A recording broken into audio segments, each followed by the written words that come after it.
First thing I did when I selected my team, right after I decided to run for the State House, was obviously I looked the district map over to see geographically where all that laid, and then wanted to make sure that I got individuals from each area and corner of the state or of my district to be on my team.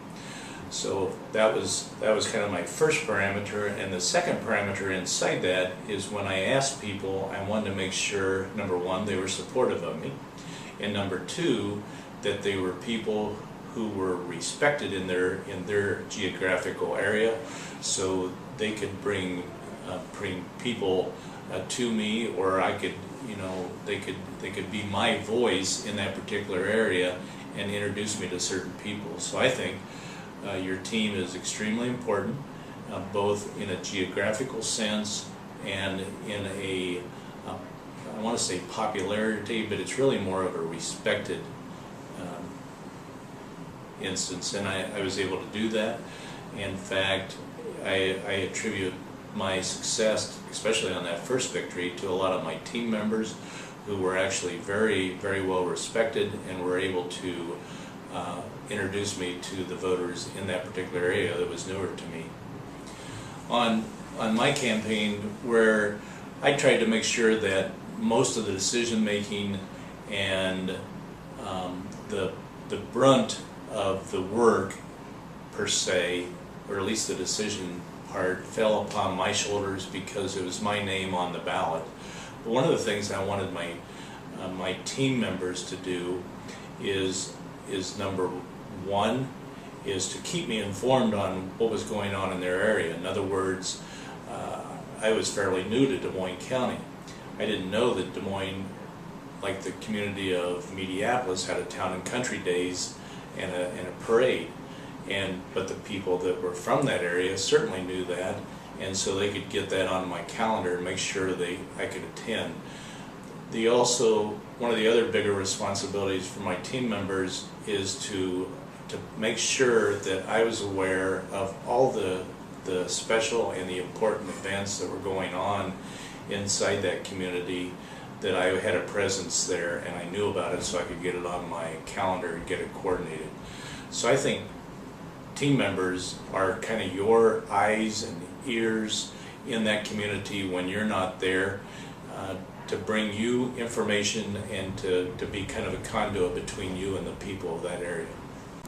On my actual campaign team, I don't believe, other than maybe my two sisters, I really had any family members on there. But of course, when I first ran,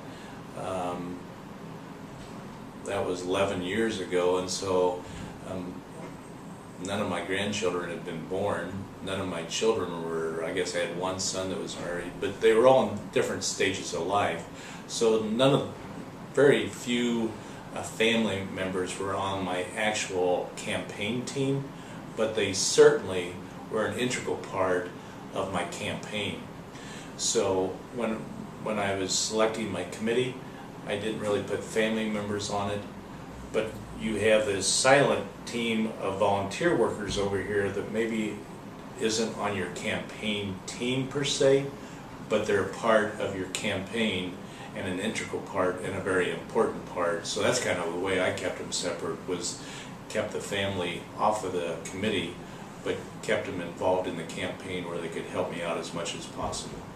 At the state legislative level, I considered myself the head honcho, but I worked very closely with the state party and some other organizations. So my go-to person was someone that was really kind of assigned to me from the legislative branch, whereas someone running for more of a local office, such as city or county, would not have that advantage.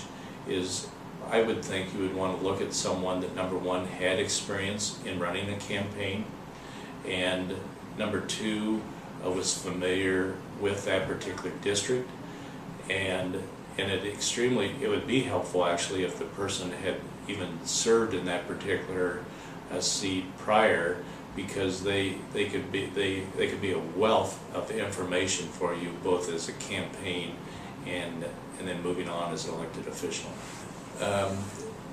Over the years, once again, it kind of works. You want to envision a wheel, a wagon wheel, an old spoked wagon wheel, and I consider myself the hub and my campaign team as the spokes going from the hub out to the wheel. So when we would do fundraising, even though it would start from the hub, I would rely on my campaign team to help get people invited, know who to invite in a particular area, maybe where to have it, maybe find a host committee for me, really help me to determine when, how, and what to have in that particular community. And back at the beginning, we've done a lot of little fundraisers that we thought a huge success is when we brought in $700. I think one of the most important things to take in consideration when you're considering running for an office is, number one, there are different people, different things motivate different people to run. If you're a single issue candidate, you will live and die by that issue, and they typically have very short lives and don't really develop into the type of leader that people expect in elected office. So I think you need to be open-minded. I think you need to stay true to your core beliefs and be upfront with people, be honest with people.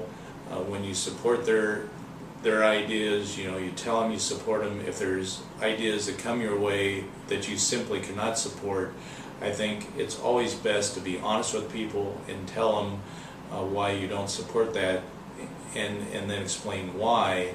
And I believe they respect that, whether they agree with you or not, but it's better to have someone's respect than anything else.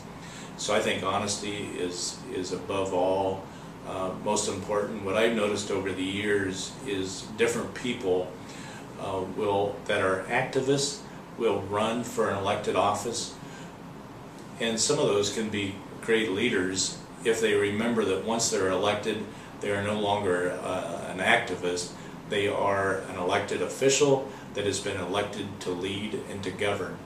And once you are elected to represent all the people of that particular area, and you're elected to be a leader and to govern. And I think the people that learn that can have a very successful future in any type of elected position, and those that don't will soon wither and die on the vine.